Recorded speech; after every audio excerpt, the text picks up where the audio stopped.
This week on Crime and Conspiracy, we are covering the case of Junko Furuta, one of Japan's most horrifying crimes. Junko was kidnapped, tortured, and abused for 44 days straight. She had dumbbells thrown on her face and was humiliated throughout this time. She was the most obedient student one could think of.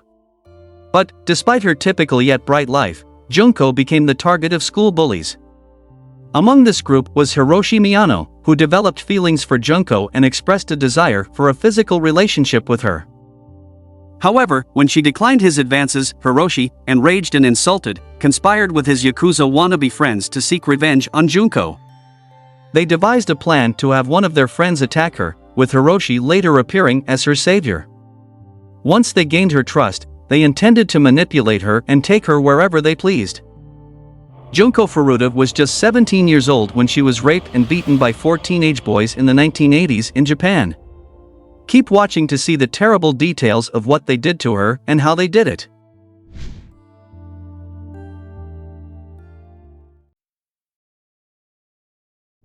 On November 25, 1988, Junko was on her way home from her part-time job, riding her bicycle, when an unknown assailant knocked her off her bike. Hiroshi Miyano, the boy who had feelings for her, happened to be nearby and came to her rescue, scaring off the attacker. He then offered to accompany her home, and, despite her reservations, Junko accepted the offer, seeing it as a safer option than a potential repeat assault. She had no inkling that Hiroshi held any grudge against her, let alone that he was planning something sinister. Hiroshi lured Junko to an abandoned warehouse, where he disclosed his supposed Yakuza connections and proceeded to sexually assault her repeatedly. Subsequently, he took her to a hotel and called his friends Joe Ogura and Yasushi Watanabe. From that point onwards, Hiroshi and his 3 friends took turns subjecting Junko to further abuse. Unfortunately, this was not their first time engaging in such heinous acts, as they had victimized another girl in the weeks prior.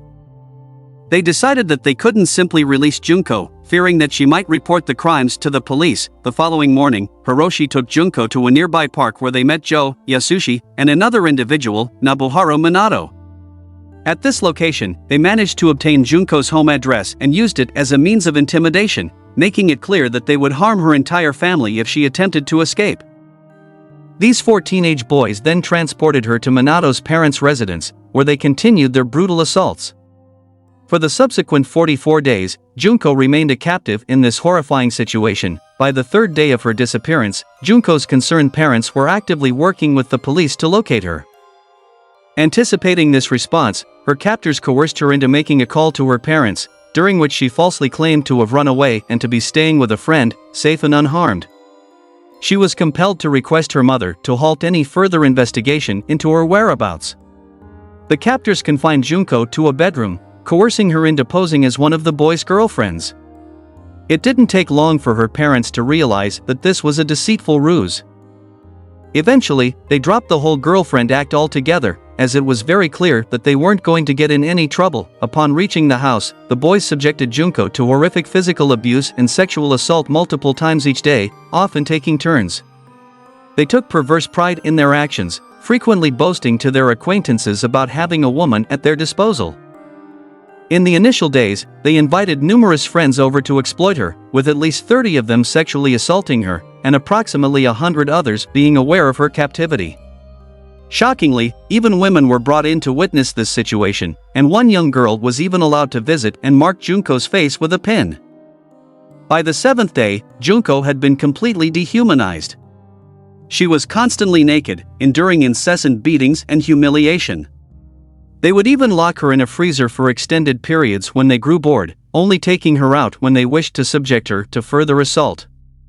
It's worth noting that Nobuharu Minato's brother and parents were living in the same house where Junko was kept. Nobuharu Minato's parents refrained from intervening due to their first-hand experience with his violent tendencies.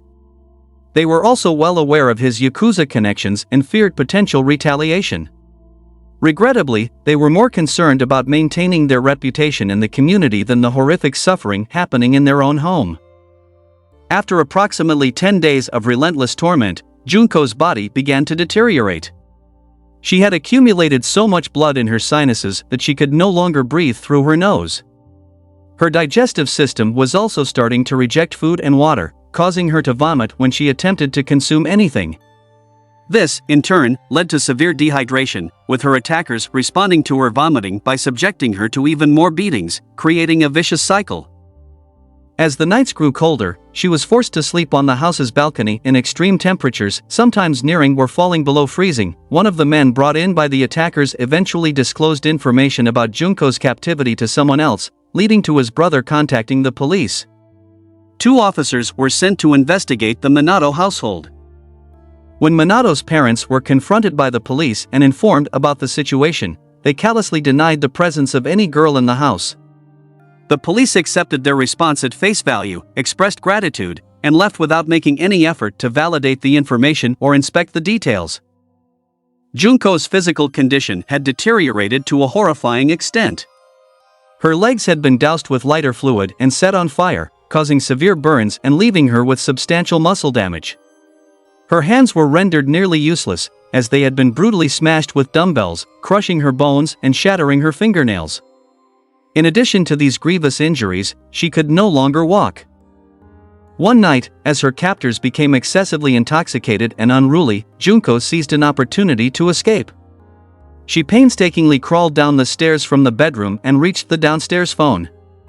She dialed the police, but just as she was about to speak, Hiroshi intervened, grabbed the phone, and falsely claimed it was a mistake before hanging up. She was forcibly returned to the bedroom, gripped by terror, knowing that severe punishment would follow. She was correct in her assumption. Her captors subjected her to a gruesome punishment, holding her down and sadistically waving a candle's flame around her. They then drenched her entire body, particularly her legs, with lighter fluid and set her on fire. In excruciating pain, Junko begged for death, but her tormentors callously refused to grant her that mercy. After being set on fire, they discovered new ways to torture her, such as holding her head against concrete while others jumped on it, causing unimaginable agony and potential damage. Around 30 days into her captivity, Junko was no longer able to urinate properly due to severe genital damage from burns inflicted by cigarette lighters. She was also subjected to the cruel insertion of various sharp and jagged objects. Her eardrums suffered significant damage, leaving her nearly deaf.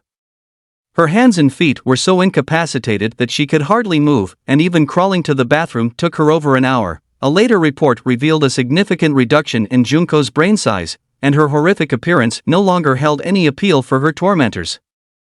Throughout the 44 days of hell she was passed through, Junko Furuta was subjected to unspeakable torment and suffering that surpasses what most people can fathom.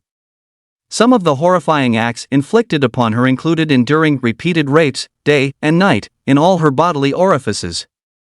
It's estimated that more than 100 men raped her by the end, and there were instances where she was raped by up to 12 different attackers in a single day.